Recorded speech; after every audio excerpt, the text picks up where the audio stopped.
Flames took hold inside the Ailsa Street building soon after closing time yesterday.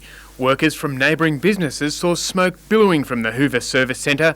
Roof sections and windows exploded into the street. And within, I'd say, 2 minutes, that whole place was engulfed and the front windows just burst out. Police working in the area raised the alarm, but despite the immediate response of firefighters, the intense heat inside the building had destroyed refrigerators, washing machines and vacuum cleaners. Office areas were damaged by heat, water and smoke. Stocks of spare parts melted on the shelves.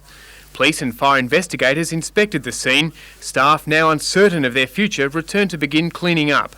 Some customers, though, had faith that business would soon be back to normal, delivering appliances for warranty repair work. Hopefully they'll fix my vacuum cleaner up and get it going again. Andrew Lobb reporting, NBN News.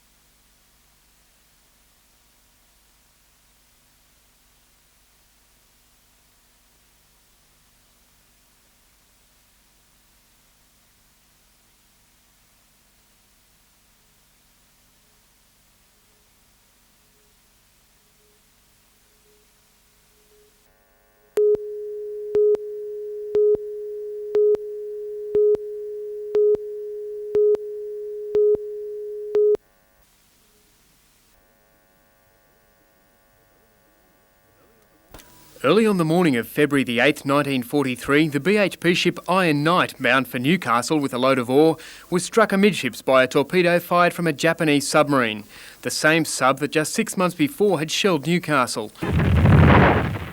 The Iron Knight went down off Maruya on the south coast in minutes. 36 of its crew were lost. Escort destroyers tried to pinpoint the sub. 14 survivors of the sinking were plucked from the sea. It was known as the Forgotten War, but in all 41 Allied merchant and navy ships were sunk off the Australian coast. More than 1,500 people lost their lives, among them 86 men that were working on BHP ore ships. Many of the crew on board ships such as the Iron Chieftain, Knight and Crown were from Newcastle. The sinkings were often understated in the news, but the reality came home to families. Ken Iredale and his sister Dawn were just babies when their father went down on the Iron Knight. Dad was only 22 when he went down on the Iron Knight, so we didn't really know him. My brother was 3 months and I was about 15 months. In those days, a lot of the seamen were very young, and with the war on, age was no barrier. We're here today to mark our respect on the sinking of the Iron Knight 50 years ago. It's half a century ago today. Merchant mariners and waterside workers still pause in remembrance. A whip around the Steelworks wharf today raised enough for a few wreaths. Ken and Dawn paid their quiet respects as well. There was always the memory of my dad and what would have been if Dad had have been here. Survivors of the Forgotten War and the families of those who didn't come back are attempting to raise funds for a permanent monument to be established on the Newcastle foreshore. Even though it may have been called a forgotten era, I think for those that were involved, the people do remember it, and they were never forgotten.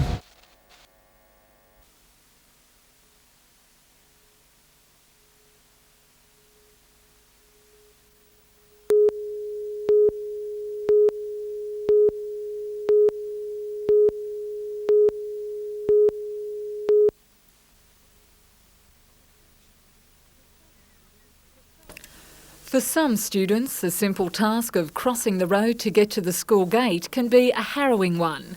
Clearly marked signs show the new speed limit between school rush hours. It's hoped the message is loud and clear.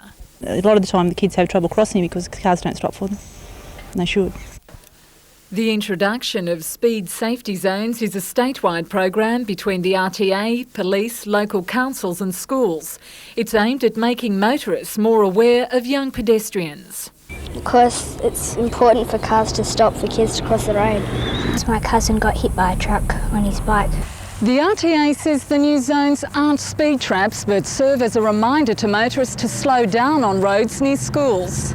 Well, many people might see that is the case, that the police are just going to book them If they speed in that area, it's there for the safety of the children and to a certain extent the safety of the motorists.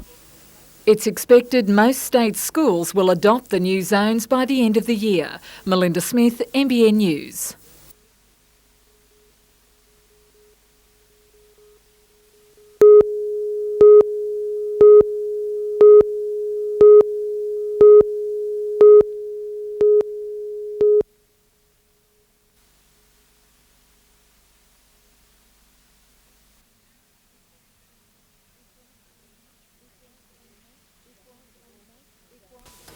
It was an emotional day for the Wallsend Hospital picketers. The meeting had been called to decide on a Hunter Area Health Service compromise proposal to keep the hospital in the public system as a nursing home. In a private vote, the picketers decided to accept the offer, lift the Trades Hall Council black ban and dissolve their picket line at 5 o'clock. They emerged claiming a victory. The government had backed down on its decision 18 months ago to close the hospital. We couldn't do anything more. It's still in the public and we feel great. I would have preferred it to be a public district hospital, but we cannot get anything better, and I'm very, very proud of all the picketers. Although popular with most, the move angered some picketers who formed a breakaway group.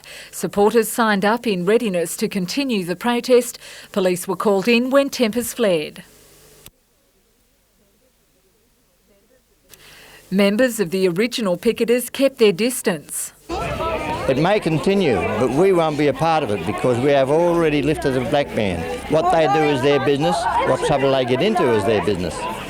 And we feel very, very, very happy about the successful talks we've had. The breakaways say they want to wait on the outcome of a parliamentary debate before giving up their fight. We believe that this would be an opening for us, and we are going to be staying here till the parliamentary debate is over, and then we shall reassess the situation and we'll take it back to the public.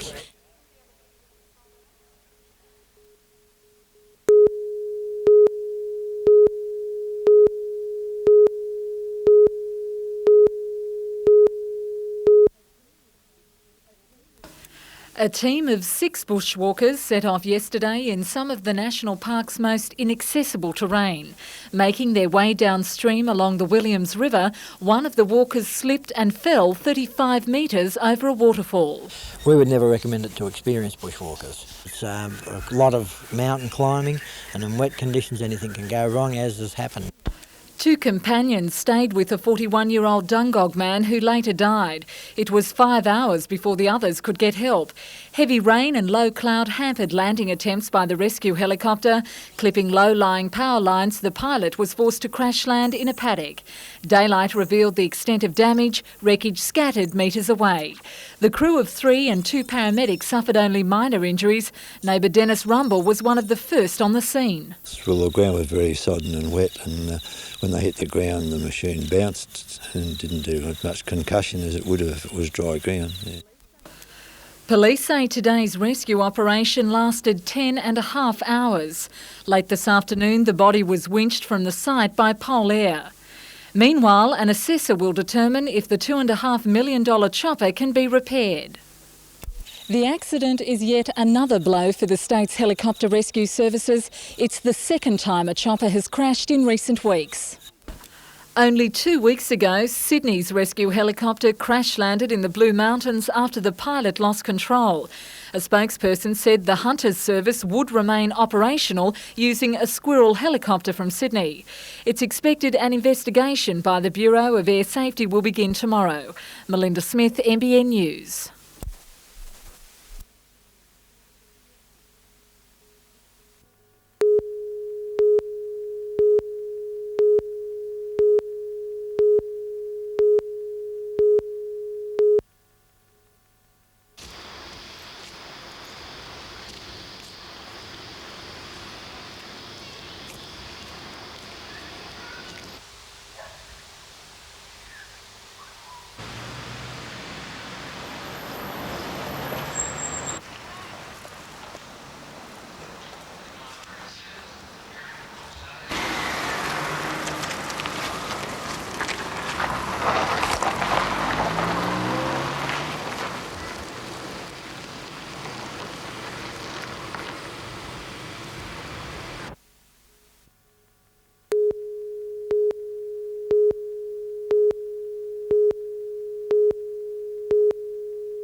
Valda Robertson is resting in Gosford Hospital at the end of quite a day. After taking her two eldest children to school, 27-year-old Valda was walking home with a 3-year-old daughter when number 4 decided he was ready to enter the world.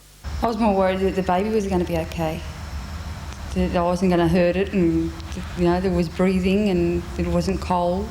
Weighing in at 3,470 grams or 7 pounds 10 ounces, Caelan William John was born alongside St John's Road, Warnervale. Proud dad Stephen Robertson met his newborn son at Gosford this afternoon.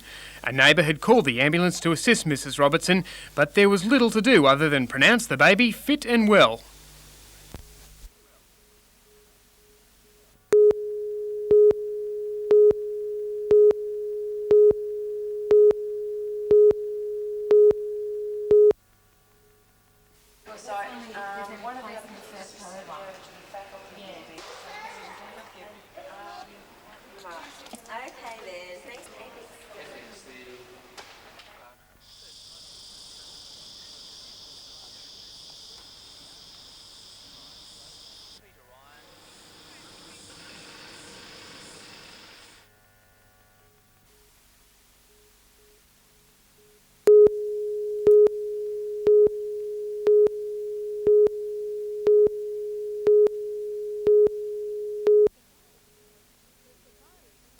The Safari Expo is usually held in Sydney, but this year organisers decided to shift the event to Opal Cove Resort at Coffs Harbour. Every aspect of going on safari is covered. Well, the taxidermy I think would probably be the most awesome. It's quite overcoming for some people when they haven't seen this style of work before. If you thought going on safari meant just throwing a few clothes in a backpack, well, the organisers of this event would have you believe otherwise. Tomorrow they're staging a fashion parade of the latest gear. The expo finishes late tomorrow afternoon.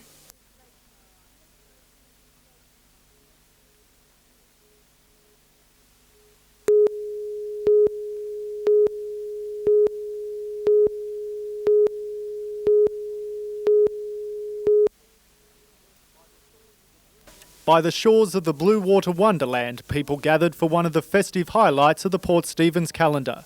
While stallholders offered perfect wares for a summer day, others conjured up a spirit of place with the didgeridoo.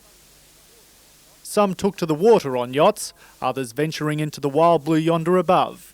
And to swing the festival into tonight, there's a jazz concert featuring James Morrison.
New South Wales and Queensland competitors headed for what's billed as the richest one-day tournament on the Australian 10-pin circuit.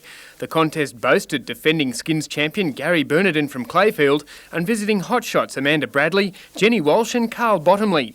They were met by local talents Steve Roach, Laurie and Ray Chamberlain. The Coffs Heat is a qualifier for the final to be held at Taree in August. Down south and also on the bowling circuit, state and national reps contested the Newcastle Cup. Sydney's Andrew Frawley battled through a field of more than 60 to win the Grand Prix event. Others with a bent to put their endurance and skills to the test outdoors headed for the Trial Bay Triathlon, the old jail a fitting backdrop as the taxing event inflicted its trials on competitors. First a 600-metre swim, followed by a 26-kilometre ride and then a 6-kilometre cross-country road and beach run.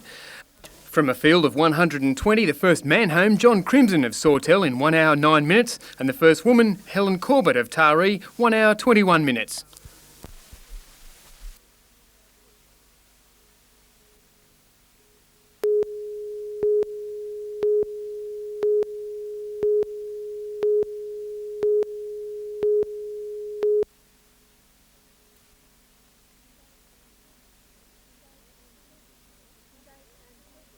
State and federal politicians addressed the rally, most notably Green Independent Dr Bob Brown, who's best known for his work on another environmental front, the battle to save the Franklin River in Tasmania. Today he supported protesters in Coffs Harbour, speaking of the need to preserve the web of life, which he says is threatened by the proposed ocean outfall. And what right have we got to continue to plunder their ecosystems which have been in balance and have been evolving and which have been intricately interrelated and burgeoning with life for millions of years? Rebel Alderman Alf Williams is actively campaigning against his council's planned outfall. Of course we're going to win. We never even thought of losing. Losing's not on the agenda. And that's all we're about is winning. We're never going to back down. We're never going to capitulate. We're never going to stop fighting. Protesters then formed a human chain across the headland as a symbol of mankind's inextricable link with the environment.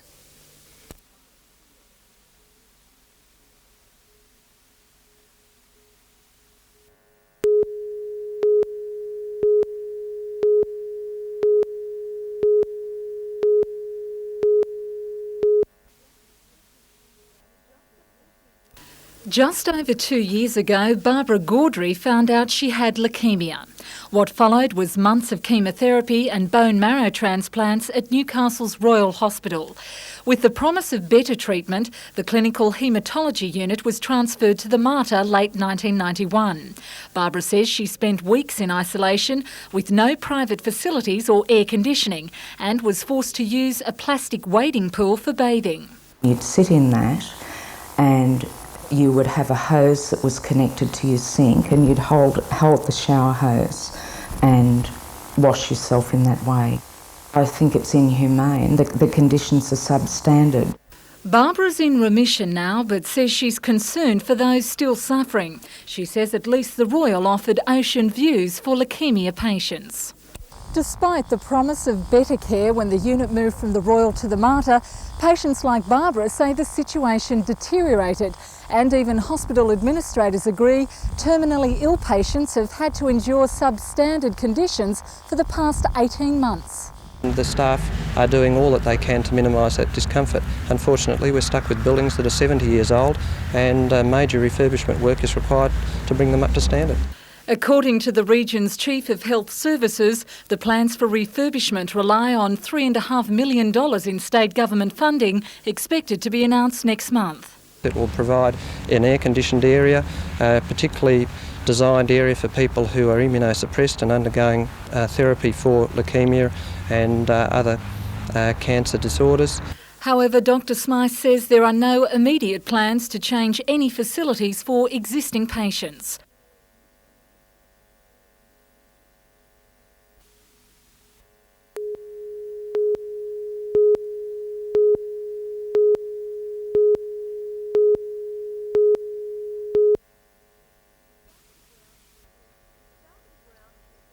The Falcons were out for their first full ball work session of the season. Less than 24 hours back on Aussie soil, forward Terry Dozier says the team's eager to please. I think a group of guys are excited about being back together. We got both our Americans back and we're real excited about improving on last year. Coach Tom Wisman says this year's lineup is tall and talented, especially with new signings Simon O'Donnell and James Joynes, and the return of players like Paul Kuiper, who injured his knee early last year and missed most of the season. We were tall last year, but the injuries made us shorter, and one of the objectives this year was to get not just be tall, but be stronger. Plus, there'll be a few on-court changes. We've improved our inside game with Simon coming in, They're going to move me out to the small forward, so that's going to be a pretty big team to go to. And look out for more aggressive play. Well, we were aggressive last year when we were at full strength, and yes, we will be more aggressive than that because the players now know what to expect as far as what we want defensively and intensity-wise. The Falcons defend their 3-on-3 Super Challenge title on the Gold Coast this weekend. They then begin a hectic pre-season schedule, playing 8 games in 3 weeks. Their first official competition game is April 17th.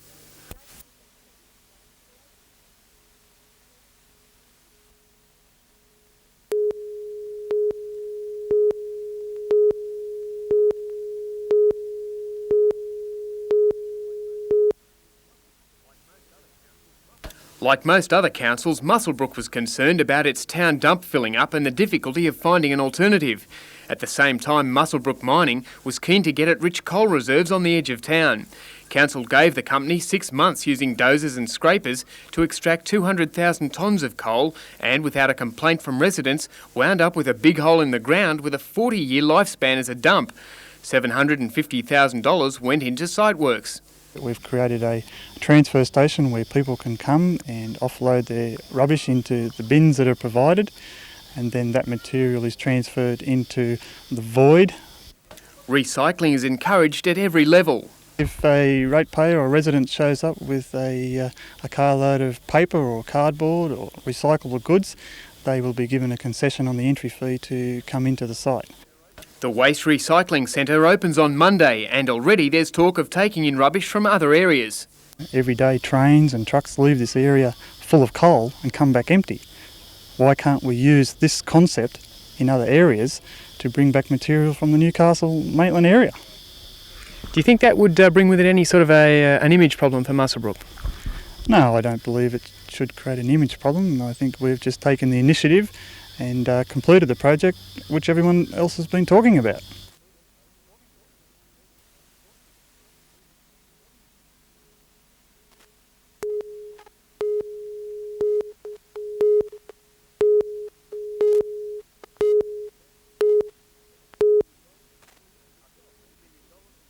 Up to $20 million and 300 jobs could be Singleton's gain if a number of planning prerequisites are met.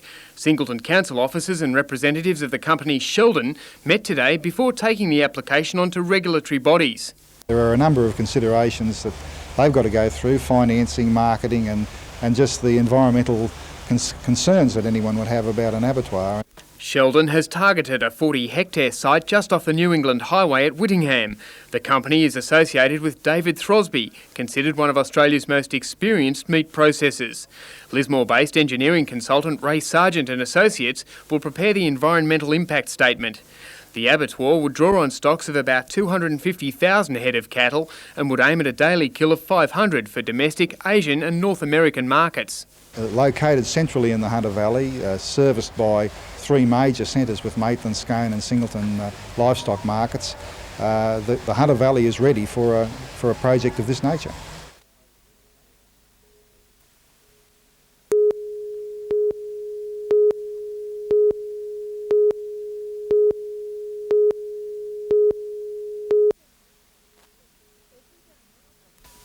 Everyday problems affect us all, but more so in areas where support through social welfare agencies is limited. Professor Brian English from Newcastle University is heading up a 3-year program to improve services for both the workers and their customers. He says the first battle is to get welfare officers to unpopulated areas. They then face a whole range of difficulties. They're usually employed in services where they're either alone or with only one colleague. They cover vast distances. They have very little real support from professionals who they can discuss things with, and they're expected to tackle just the complete range of the things that might come through their door. With nearly $250,000 in funding, the course will offer postgraduate and undergraduate training.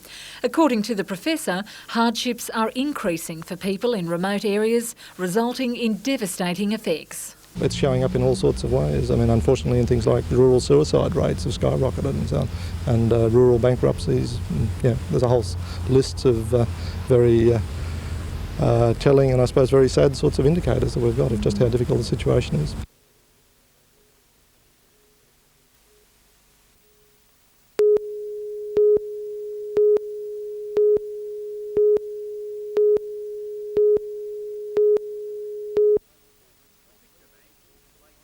The victim, aged in his late 30s, told police that he'd been set upon by two youths while out walking. The attackers demanded the man's valuables. A scuffle broke out and the victim was stabbed several times. Suffering stab wounds to the stomach, the man staggered to a nearby house to call for help. He was treated at the scene before being taken to Gosford Hospital. Detectives are waiting to interview the victim. Descriptions of the attackers have not yet been released.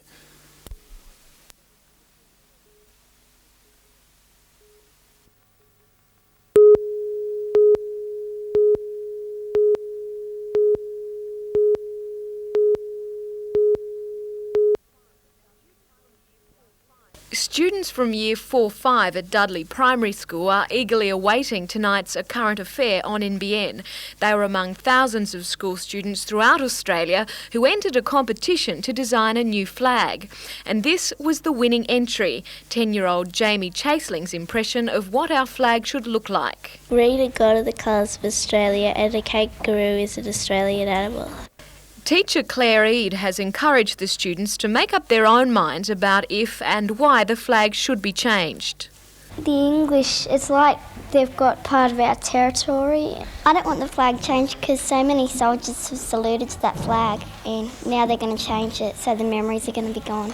I don't really think that we should change the flag because it has the Union Jack in it, and I reckon they should keep that in because the English people were the people who found Australia.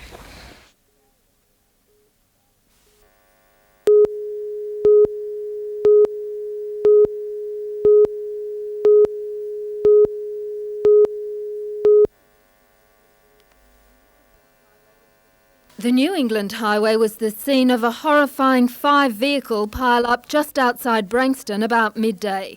2 cars, a police van and a utility had stopped at roadworks being carried out by the RTA. A semi-trailer going in the same direction slammed into the 4 stationary vehicles. The blue Nissan Skyline and the white Charade took most of the impact. It's horrific. There's only one word for it, it's horrific.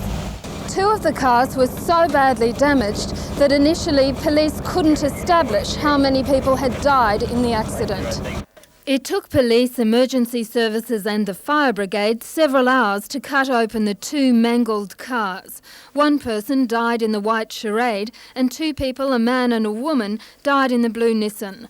The driver of the semi-trailer escaped uninjured and was later treated for shock. Ambulance officers worked on 2 people who were trapped in the white ute. The 52-year-old male from Wyong was airlifted to the John Hunter Hospital and is in a stable condition. The female passenger is in Maitland Hospital, also in a stable condition. The 2 female officers who were in the police van suffered minor injuries. Traffic on both lanes of the highway was delayed throughout the afternoon. The Police Accident Investigation Squad is carrying out inquiries. Their findings will form the basis of a coronial inquest. Jane Anderson, NBN News.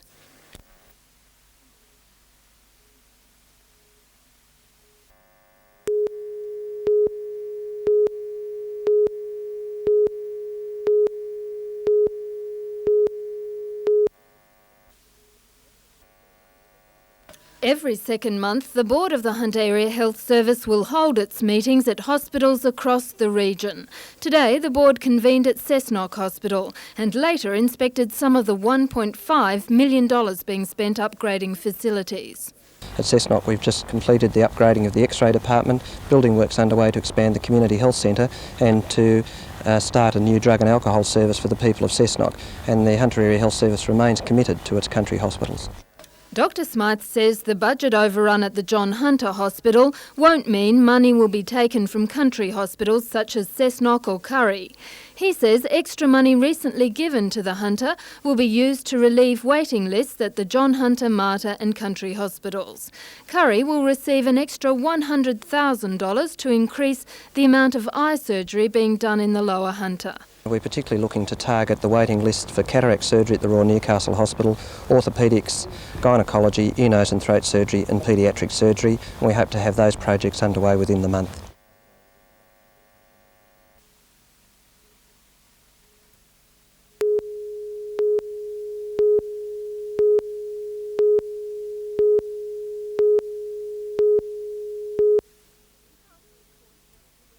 Newcastle and Port Stephens' week-long festival of fishing, which includes interclub and billfish tournaments, has attracted more than 240 boats and 1,100 anglers from as far away as Canada and Italy.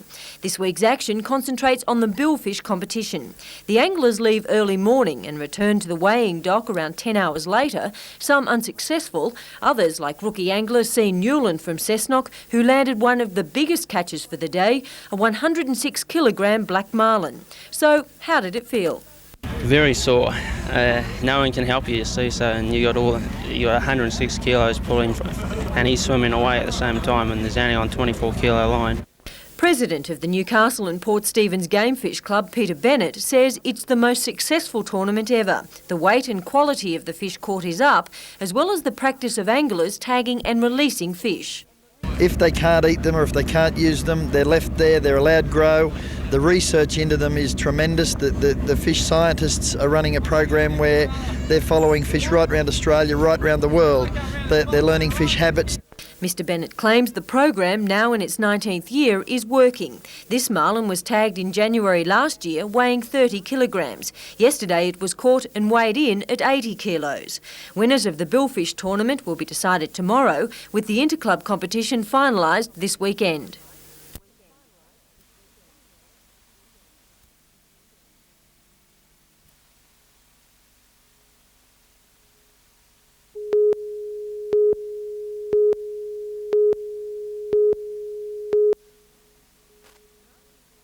Malcolm George Baker has been charged with the murder of 6 people and the attempted murder of Christopher Gall during a bloody massacre on the Central Coast last October.